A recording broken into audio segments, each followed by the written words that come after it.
All right. So some quick logistics. If you haven't already, pick up your cars from one of the office hours. There's one today, there's one yesterday, there's one tomorrow, the after as well. Pick up? Like go to the lab during the office hours and they'll assign your team a car and a workstation and they like show you all the equipment, show you how to run it, etc. And so yeah, every team will have like one car consistently through the quarter, so it's good to just go in and make sure you know how to use it. Um, okay, and if you have any access issues, let us know. Should just be a email to operations. Okay, so a quick recap. We've been talking about the problem of state estimation. And specifically, we've been thinking about the problem of Bayesian filtering. And the problem of Bayesian filtering being you want to estimate the likelihood of state given previous measurements and actions. And we worked out how this can be broken down into two iterative steps. You alternate between the motion prediction steps. So the step where you take the previous belief xt minus 1 and push it forward to the motion model or the dynamics model to give you belief bar at xt. And the correction step, which says that given a measurement, you're going to like direct for your belief bar to go to belief given a measurement, right? So you're going to say, the like the first step is incorporating the action, and the second step is incorporating the measure. Right? And so you kind of iterate between these steps, but based on some questions on EdSTEM, maybe one thing to be super clear is that at no point do you know the state. You never ever know X. You only see previous measurements and actions. You only see U's and Z's. You never ever know X, right? And so all you have is your transition from a probability over X to a probability over X, but you never know the true value of X, right? And so I think you shouldn't think about it as like belief at xt plus 1 depends on the state at xt. Belief at xt plus 1 depends on the belief at xt. And at no point do you know the state. So like in terms of the code you're going to implement, you're going to have a table, or in your case, you'll have particles or something, which tells you it like represents the probability distribution. You're going to transition from one probability distribution to another, but you're never going to deal with the true state, right? There's just one thing to be clear about. Okay. All right. So intuitively, these are the two steps. Our motion model is like our prediction step is going to take our belief at xt minus 1. It's going to push it forward through the motion model, right? And you would integrate out over all xt minus 1. So you're going to say like this sum is over xt minus 1. So remember, you're going to take all the positions at xt minus 1 and then multiply with the motion model and integrate out over xt minus 1. And for the measurement model, you're just going to take your belief, multiply by P of ZT given XT, and then renormalize. So that is the entirety of our Bayesian filter. We're just going to alternate between this summation over XT minus 1 and then this multiplication and reweighting. Right? That's it. Any questions about this? Confusions? We'll work through an example, so maybe it'll become more clear and we can revisit it after that, right? Okay. So we're going to start with an example, and then we'll get into like how to instantiate this on our car. Right? So let's think of an example where we have this robot which is trying to open a door. It's a super simple example. We'll make it more complicated after, but the states of the world are whether the door is open or closed, right? The actions are you can either pull the door or you can just leave it as it is. Right, so there's two states and two actions, and like essentially the state is unknown. Like you don't know whether the door is open or not. And you have some measurement of it, but you don't actually know whether the door is open or not. And when you take the action of, let's say, pulling the door open, it doesn't always succeed. Right. So for instance, if you look at like this likelihood, this is what your motion model is. It's saying that like if your door was previously closed and you pull it, it is going to be open with likelihood 0.7. and it's going to be closed with likelihood 0.3. So it's kind of like imagine you were pulling your door and you kind of sometimes slipped, you missed. So, um, so with 70% likelihood, you'll open the door, and with 30% likelihood, it won't open, right? So that's our motion model. Does that make sense? Right? We're just like defining the system. Let's say you have the robot door. It's not perfect at opening doors. Okay. So remember that our motion model is going to be a mapping from xt minus 1 and ut to xt, right? Like the likelihood of transition to xt given xt minus 1 and ut. And here xt could be open and closed, xt minus 1 can be open and closed, and ut can be pull or leave, right? And so you're going to have like essentially a 2 by 2 by 2 matrix, right? Okay, so let's instantiate the motion model uh, completely, right? So the full motion model looks something like this. It's saying like this is the likelihood of if you are at open and you took some action UT, what is the likelihood you would stay open? If you're at closed, you took some action UT, what is the likelihood you'd go to open? If you're at open, likelihood you go to closed. If you're at closed, likelihood you stay at closed, right? And so this is essentially exactly the model P of xt given xt minus 1 ut, right? So these are like these are functions of your problem. You're going to have like you're going to know the model of the system, right? So we're going to define this, and we'll right after this we'll define it for our car. So it'll make more sense. But the system we're going to deal with is this one. So it says essentially the way to interpret this is if I was already open and I like pulled the door, right? Then I have 80% chance of the door being open and 20% chance of the door being closed. And so you can kind of think of it as like I'm trying to open the door, it's already open, and I accidentally close it with 20% likelihood. And this one is saying that if the door was closed and I try to open it, I succeed with 70% likelihood, right? And so you want, in this matrix, you want the columns to sum to 1, right? And so these are proper probability distributions. And the same thing for like leaving the door, right? So like leaving also makes sense because you're saying that like if the door was closed, and I just leave it, it's not going to magically become open, right? And so the door is closed and I leave it, then it like with a probability of 1 remains closed, right? And it's saying that if the door was open and I leave it, it has 50% chance of being closed and 50% chance of being open because some like wind or something can come and close the door, right? And so the way to again think of this is the columns need to sum to 1, but it's saying that if I like didn't do anything to the door, if it is closed, it will remain closed. And if it's open, it has some chance of being closed, right? And so that's our motion model. Yeah. Everyone with me so far? Okay. The next thing we need to define is our measurement model. So we have to define our P of ZT given XT, right? And so our P of ZT given XT needs us to define a Z. So let's say you have a door sensor, but the door sensor is not like perfectly accurate. Like there's some noise in the door sensor, right? And so we're gonna have a Z, which is going to be open or closed, but we can't fully trust the Z, right? So we're gonna say, what is the likelihood that you got the sensor reading open if the door was open and the door was closed? Right. So if you're saying that like the likelihood of getting the sensor reading open if the door was open is 0.6, and if it is closed is 0.2.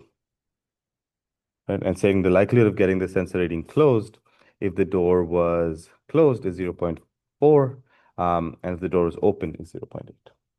Oh, sorry, the other way around. This is closed. This is open. This is closed. This is open. This is closed. Right. So the way to think about it is the thing in like pink is the measurement, right? And you're saying like, what is the likelihood of getting this measurement? And each index of this vector corresponds to like the true state. Like the true state could be open, the true state could be closed. Okay. Does it make sense? So the important thing here is that um your columns won't sum to 1, but your rows will sum to 1, right? Like these things will sum to 1. Yes. Okay. So this is saying that like we are defining our whole system. It has a motion model. It has a measurement model, and now we're just going to do filter, right? Okay. So let's say we start with an initial belief on the door saying that we have like, it's a 40% chance that the door is open and a 60% chance that the door is closed, right? We don't exactly know where the door is. We have 40% chance that it's open, 60% chance that it's closed. Then we're going to take a series of actions, get a series of measurements, and then we're going to like try and estimate our belief. We're going to run through it. So the first thing we're going to do is we're going to pull the door, right? And so we're going to go from belief at x0 to belief bar at x1. Okay? So let's kind of do that computation, right? So what we're going to do is try and instantiate this update right here, right? And we're going to stick in the motion model we had from before, stick in our initial belief, and then try to do this computation, right? And so if you remember, our initial belief is 0.4, 0.6, right? And then our motion model from before says that it is essentially 0.8, 0.2, 0.7, 0.3,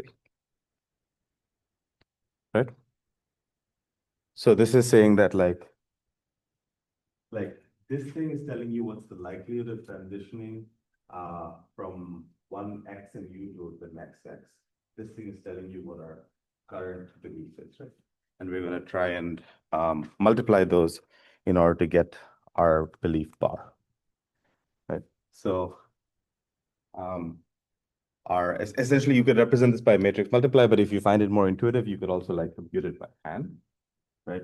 But essentially, in order to compute the entries of belief bar, we're going to take our motion model and we're going to multiply it by our belief at the previous step, right? Okay, so help me do this computation. How are we going to,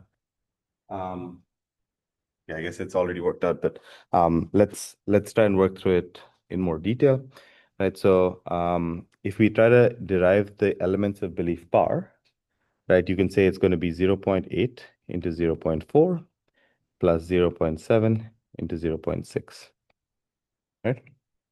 It's going to be 0.32 plus 0.42, which is 0.74, right?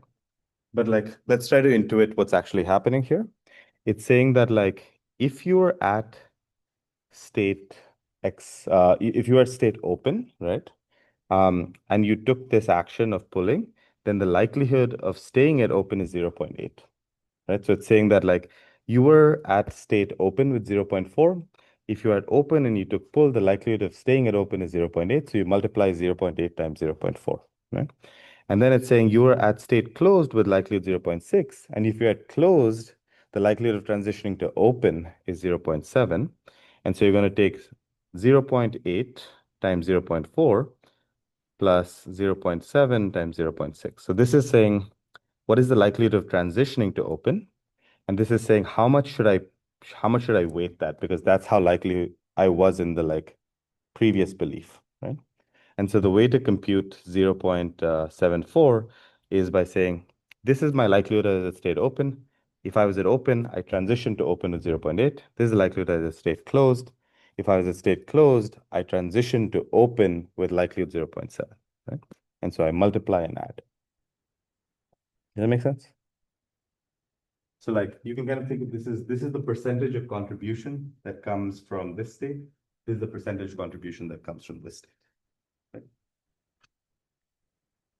And so you can do the same thing for the state closed, right? So it says that I with 40% likelihood I was at state 0, and if I was at 0 and I took the action of pulling, with 0.2 likelihood, I go to closed, right?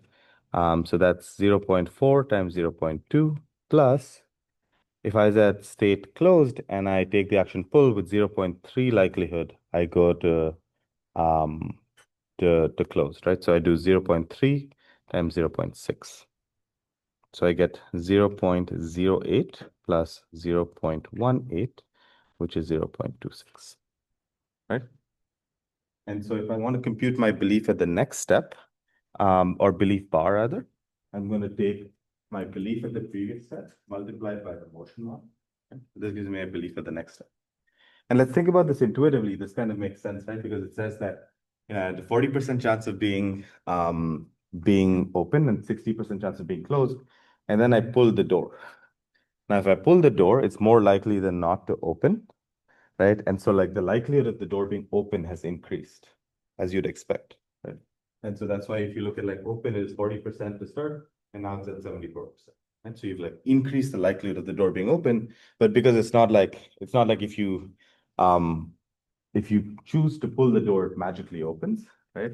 If it did magically open, you would just jump all the way to it being open, right? But right now, what happens is there's some uncertainty of whether it stays open or not. Yeah. Okay. So the important part here is that you've increased the likelihood of the door being open, but it's not 100%. Yeah. Okay. So now your belief bar is at 0.74, 0.26. And now you want to take a measurement, right? So you've done one action, and you want to take a measurement. And so you take a measurement, and the measurement says, well, actually, your door is closed, right? So your measurement, so you've done, let's say, x0 we didn't know, but we had some belief over it. You started with 0.4, 0.6. You took the action pull. Right? The action pull sends you to like belief bar over x1 as 0.74, 0.26. And now you take a measurement, and the measurement says closed. This is our Z1, right? And so now I need to like incorporate this measurement to refine my estimate. So what would I expect to happen?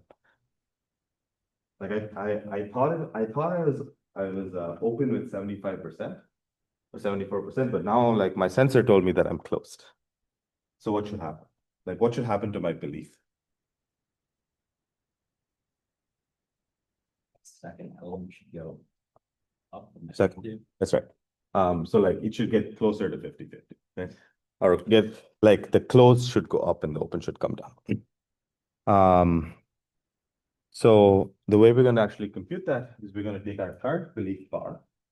We're going to multiply it by the measurement problem.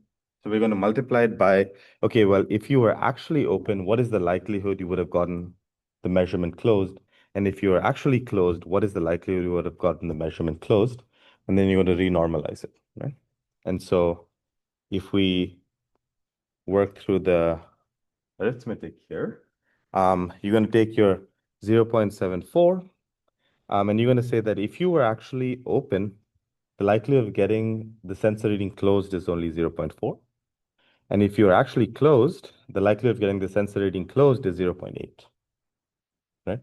And so what you're going to do is you're going to multiply those things, right? So you're going to say, you're going to do element-wise multiplication. And so you're going to say, I'm going to do 0.74 times 0.4, which is 0.296. I'm going to do 0.8 times 0.26, which is 0.208. Right? You don't have to do that arithmetic.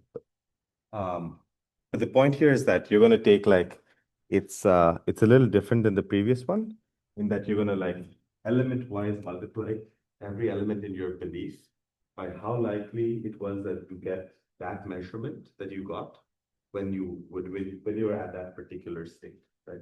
So you're saying that like I had a 75% chance of being, or 74% chance of being open. But if I was open, I would only have a 40% chance of getting getting the measurement closed, right? And I had a 26% chance of being closed, and then I have an 80% chance of getting the sensor reading closed, right? And so I'm going to multiply them, renormalize them. And as Isaac was just saying, your belief then goes closer to, like, increases the likelihood on closed. So it increases your uncertainty, right? In a way. Does it make sense? Right. So like let's make sure we recap this, right? So we started with 0.4, 0.6. And we said, okay, we're going to take the action of pulling. Right? Pulling, like intuitively, if you look at the numbers in the motion model, pulling, like look at the top row, pulling is more likely to lead to open than closed, right? And so when you like instantiate this prediction step with those numbers, you like go from 0.4, 0.6 to a higher number. So you go to 0.74, 0.26. And then you get a kind of baffling reading. You think that it's 0.74, 0.26, but you're getting close. And so you're going to recalibrate your estimate to be closer to increase the likelihood on closed. Right? Does it make sense? And if you're feeling confused about the matrix algebra, right, just literally try to work out like this thing one term at a time, right? So if you want to like let's say for instance, I'll work it out for one element, right? So if you want to get belief bar open, right, you can write this as the sum over open and close of like, or rather, it's actually just expanded, right? It is like P of open given pull and open times belief x0 equal to open plus P of open given pull and close times belief of x0 equal to close, right? You can think of this as like, if you were open, what is the likelihood to stay open? If you were closed, what is the likelihood to go to open? Right? And so you can like plug in those numbers now and you'll get like 0.8 times 0.4 and 0.7 times 0.6. And then you get your arithmetic, right? So don't get confused with the matrix algebra. It's just like literally instantiating this up. Okay. All makes sense, right? One interesting thing to note here is like you'd expect the measurement model to kind of reduce uncertainty, but in this case it kind of increased uncertainty because your measurement model and your motion model kind of didn't match. It was like a little unexpected, right? So it's just giving you more information, but that doesn't mean it becomes more deterministic. Okay, so here's another example. A little more graphical than numeric, right? But if you let's consider this robot, it's in this hallway, and it like doesn't know where it is, but it's tapping on the walls, right? So it can like the measurement, you know how you're moving. The measurement is you tap on the walls and you know if you're like it's hollow or not. So you tell with some likelihood if it's a door or not, but you're not like your sound system isn't perfect, so there's some uncertainty there, right? But initially, I don't know where I am. You know that the world has three doors, but I don't know where I am in the world, so my belief is uniform. Right? So if you look at this likelihood, it is like uniform over the whole space. Okay. And now I'm gonna try and find out where I am through this Bayesian filtering algorithm. Okay, so I'm gonna start by taking a no-op action. So what do I expect will happen with a no-op action, right? If I do a no-op action, nothing changes. Like nothing in my belief should really change, because like my motion model is like identity, right? And you can't have more uncertainty than uniform. So you're going to just stay at uniform. And so I took a no-op, nothing changed, and I'm still at uniform. But the next thing I'm going to do is I'm going to knock on the wall, and I'm going to get a measurement of door, right? So I'm like going to knock on the wall and I'm going to hear that it's hollow. And so I think that like I'm at a door. I don't know which of the doors I'm at, but I think I'm at a door. Right? And so if you look at the measurement model, is peaked at those three doors, right? So it's saying you can kind of think of it as that if I was at this door, I have a higher likelihood of getting this measurement. If I was at this door, I have a higher likelihood of getting this measurement. If I was at this door, I have a higher likelihood of getting this measurement. But it's not like a point. There's like some uncertainty over it. which is why it's not like zero everywhere else, because I like make mistakes. Okay, so this is our measurement model. Given this measurement model, what do we think is going to happen to our belief after we incorporate?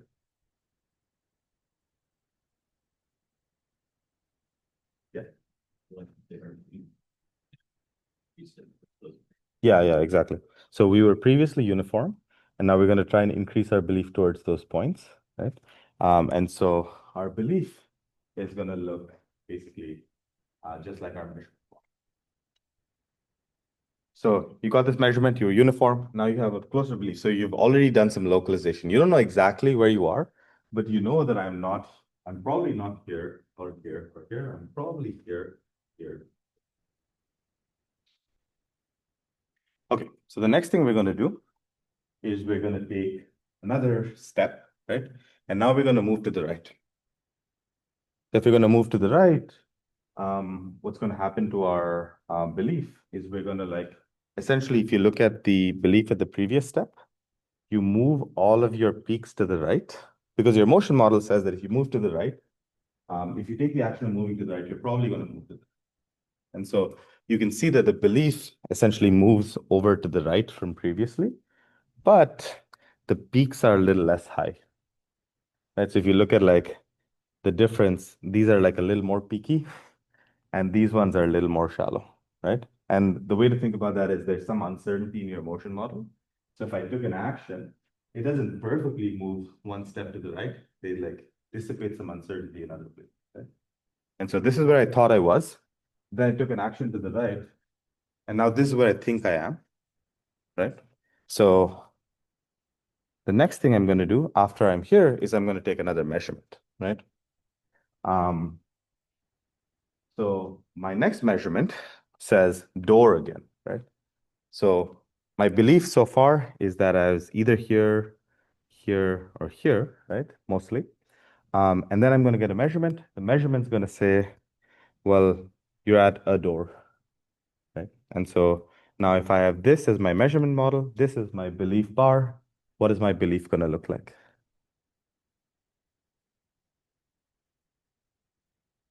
Can you like walk? I know it's a little hard to describe, but like, where would the peaks be of the belief? Yeah. Yeah, around the second door. So there's going to be a big, so like, maybe let's do some juxtaposition here, right? So our belief is going to be like, there's something like this, right? And then you kind of multiply these beliefs, right? And so as Aaron is saying here, like this is going to like go way up, right? Um, but you're still going to have little peaks here, and you're going to have little peaks here, and you're going to have a little peak here, and you're going to have a little peak here, right? Because the likelihood was not zero, right? And so you're going to have like a much bigger peak here, but you'll have like little peaks everywhere else. And so it looks kind of exactly like that, right? So you'll see that like now just in 2 steps of localization, I've like figured out with much higher certainty that I think I'm at the second door, even though I'm like completely blind as a robot and all I can do is knock on the door, right? But like pretty quickly you converge to a good belief on where you are, right? And so importantly, we said motion, measurement, motion, measurement, motion, measurement. That's what's going to give us this. Okay. So let's actually do a quick recap of this example. We're going to start with uniform uncertainty. We're going to take we're going to start with uniform uncertainty. We're going to take a no-up action. It doesn't change anything. We're then going to take a measurement, which gives us peaks at the doors. We're going to move to the right, which moves our peaks. We're going to take another measurement.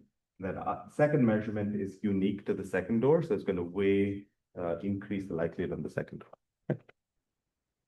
That's how localization works. Cool. So question is, does like intuitively we think of motion as increasing uncertainty and measurement as decreasing uncertainty. Yeah? But does that always true? Does motion always increase uncertainty?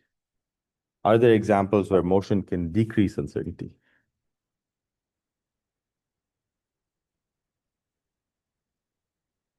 We're bringing something back to a known state, maybe. But you don't know the state. But it's kind of getting at the intuition, right? Like imagine that like I didn't know where this pen was, but I like just applied a sweeping motion that pushed things towards the wall. So it's like no matter where it was, if I swept it, it's going to go towards the wall. So I've like decreased uncertainty. And so this kind of like there's an interesting set of problems on how you can act to reduce uncertainty. And so there's some work from Sid that does that, which tries to say that like I don't exactly know where the object is, but if I like try to get it, if I try to get it in my gripper and like essentially establish a grasp on it, then I know where it is, right? And so in some cases, acting can reduce uncertainty because acting forces your system into a smaller set of states, right? So it's not, it's intuitively nice to think of like acting as decreasing uncertainty and measurement as acting as increasing uncertainty and measurement as reducing uncertainty, but that's not always true. Right? Does it make sense? Yeah. The reason I said that I was thinking like, let's say that there was some way to like move the servos into, I guess it wouldn't be a node state, like straighten the arms, that maybe that would decrease the uncertainty. You could also do that. Yeah, yeah, that's a good example. So if there's like certain motions you can do very reliably, then that's an yeah. So if you go to like a reset state or something, yeah, okay. Yeah, that can be So that is valid. that's valid. Yeah, that's valid. Yeah. So just to recap, Isaac's example is basically if you have a robot arm, you don't know where you are. Like just straighten out your arm, you will know where you are, and then you can start retracking, which is a nice example. Okay. Um, and the converse is, do measurements always reduce uncertainty? Right? And so we kind of looked at an example earlier that is a little bit, but other examples of measurements that increase uncertainty.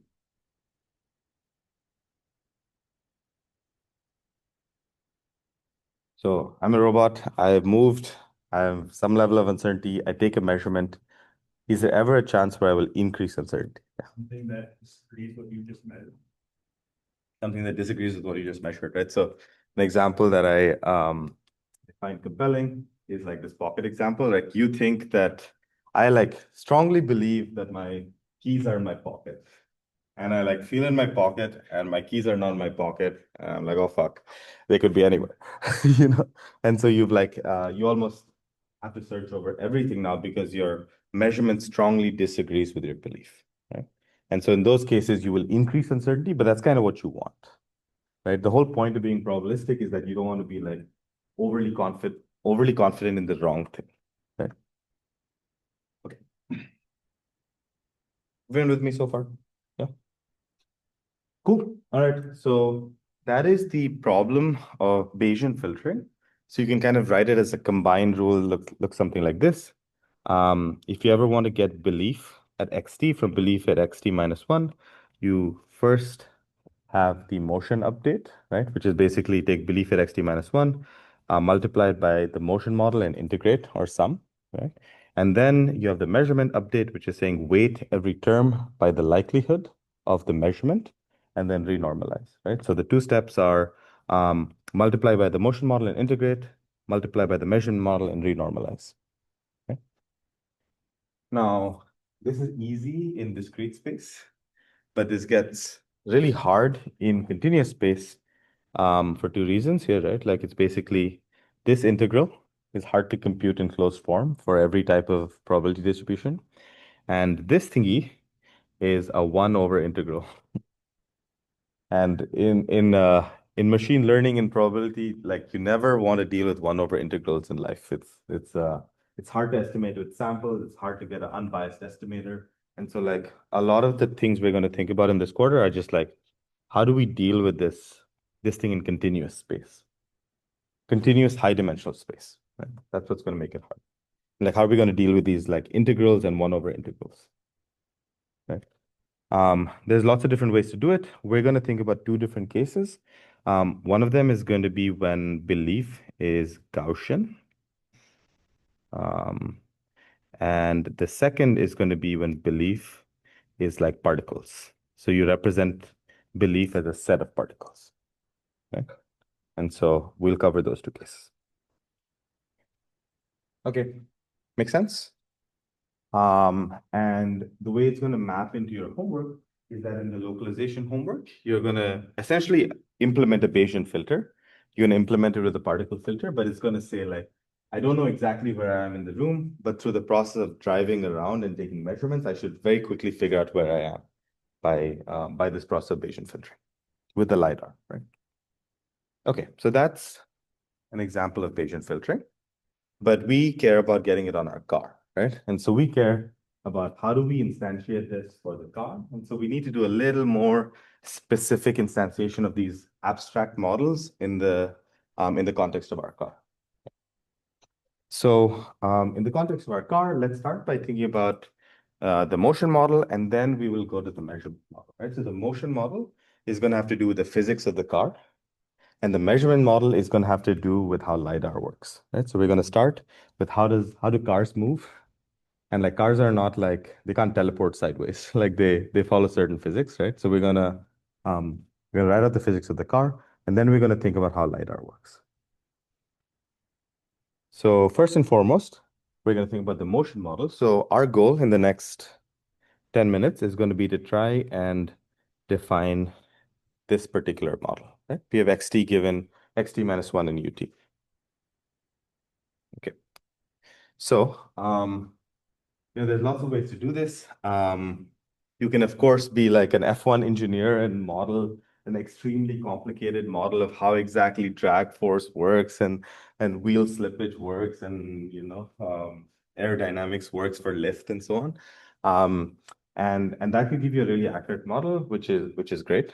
But what we're going to do is kind of take the opposite approach and say we'll have a really simple model. And the simple model, we'll just say that it is an approximation, but we're going to introduce some stochasticity in the model, which allows us to be probabilistic and deal with the fact that the model is wrong, right? And the trade-off here is like this kind of model is accurate, but it's super computationally intractable. And so you can't really run that kind of model in real time. Whereas this kind of model is nice in that it's really fast to run, but you have to like be probabilistic to account for the fact that the model is wrong. Right? And so what we're going to discuss today is not the true model of the car. It is clearly an approximation, but it's fine because we add some stochasticity to the system that allows you to deal with the error in the model. Right? And so as we've discussed a couple of times before, we want to be probabilistic to deal with the fact that any model is not capturing all the relevant factors, right? So for instance, you have lots of different types of error. In our case, it's going to be like wheel slippage, or the motor's not exactly doing what you want them to do, or there being like different friction on parts of the ground, right? Like all of those things are not things we're modeling, but we're going to deal with that through stochasticity. Yeah. Now you could, if you wanted to, if you want to do extra credit, you could, of course, think about how to better model those things, but it'll make your computational problem harder. Okay. So if we think about what defines a good motion model in general, right? A good motion model is something that is, stochastic in a way that captures the unknown unknowns, right? Like you're saying that like there's certain things that you don't model, you don't know exactly what they are, but you want to be stochastic enough to capture their effects. And you want to be simple enough in order to be computationally efficient. And the reason this matters is, for instance, you're driving a car super duper fast. I can't like have something that takes like a second to compute every time, right? The other thing that often happens if your models are super non-linear or hard to compute, then it's like, let's say you have like a really expensive simulator. Like running it forward every time is so expensive that it's really hard to like even use like even actually tractably compute the belief. So you can't actually make use of how expressive your model is because your real-time loops are super fast. And so we're going to kind of get this balance between computational efficiency and stochasticity. Right. And so specifically, we are going to consider a kinematic model. We're going to consider something called the kinematic bicycle model, or the KBM. Right. So a kinematic model is something that takes speeds, right, on your wheel and on your steering, and maps them to robot velocities. So it doesn't deal with force. It only deals with velocities. And a dynamic model is something that deals with force. Right? So if you want to ever do something with like forceful manipulation, or if you want to do drifting with a car, you probably want to think about force, right? But in our case, we're going to assume no slip, right? And we're going to deal with kinematics. We're just going to deal with if I like set this wheel speed and if I set this steering angle, how does my car move? And so we're going to assume no slip. We're going to assume no effective dynamics. Right? Now, of course, you can have a more complicated model, but I think that'll make life harder for other reasons. Okay, so specifically, let's say our state was X and our actions were U.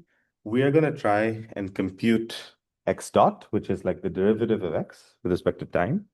Right, so it's going to be dx dt.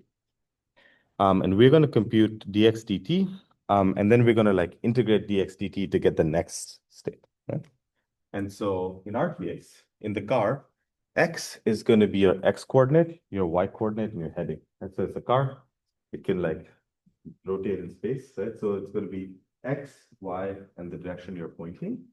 And the U is going to be the speed of your back wheels, and the steering angle, right? And so our actions are going to be V comma delta, and our state is going to be X, Y, theta, right? And our goal is going to be able to figure out what is X dot, this function of X, Y, theta, V, and delta, right? So how does the state change depending on the current state, the current X, Y, theta, and the current action, which is V and delta, right? Okay. So once you know X dot, in most of our discussion in this class, we're going to stay in discrete time. So we're not going to deal with continuous time.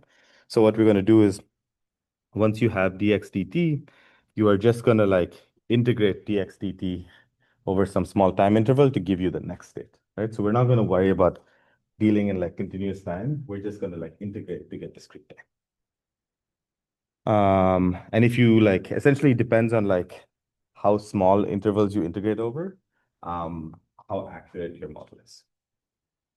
Okay, so we are gonna first compute X dot just through physics. We're then going to integrate it to get delta X, delta Y, and delta theta. Like how does X, Y, and theta change? And then we're going to add some stochasticity to the whole thing, right? So we're going to say, well, this thing was just like if the model was perfect, but the model is not perfect. So we're going to add some noise to it, right?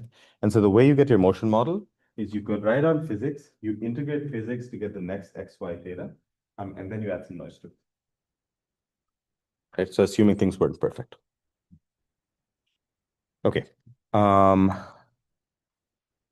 I will just cover this idea of an instantaneous center of rotation, and then we'll go through the physics next time. Okay? So the thing we need to compute the physics of the car is we need to think about this as like the way that a car moves is like it's kind of in arcs like this, right? Like a car doesn't like go like this. A car doesn't really go like this. Like a car is moving forward and sideways at the same time, right? So it's kind of like moving, it's like rotating and translating at the same time. And so the idea of the instantaneous center of rotation is if you ever have a planar body, like a planar rigid body, if it's going through a translation and a rotation, right? So imagine that it is like, translating and rotating. There exists a point around which it looks like a pure rotation, right? So like imagine that your car was like, translating and rotating. So it kind of looked like this, right? Around some point, it looks like this whole thing is just rotating. Right? So one easy way to think about this is like, think of like a disk, right? And think of like your car living on some radius of the disk, right? So like if you look at, and let's say that the car is like attached to the disk. Now, the motion of the car, which looks something like this, now just looks like a pure rotation around the center of the disk. Right? So like from the perspective of the car, it looks like a translation and a rotation, but from the perspective of the instantaneous center of rotation, it's going to look like a pure rotation. And we're going to use that in order to figure out the physics of the car, right? So the important thing is that The instantaneous center of rotation is the point around which the motion of something that is doing translation and rotation looks like pure rotation. And so it's just easier to deal with pure rotations than translations plus rotations. And the important thing here is that we're going to assume that the wheels do not slip. Like if the wheels were slipping, I'm not like the model doesn't work, right? You're going to assume that the wheels do not slip, and you're going to say that like I'm going to find the point of rotation, and that's going to give me my x, y, theta, or x dot, y dot, theta dot rather, like how they change, right? So if you wanted to read about this, there's a nice Wikipedia article about it. But we won't have enough time today, so we'll cover that next time.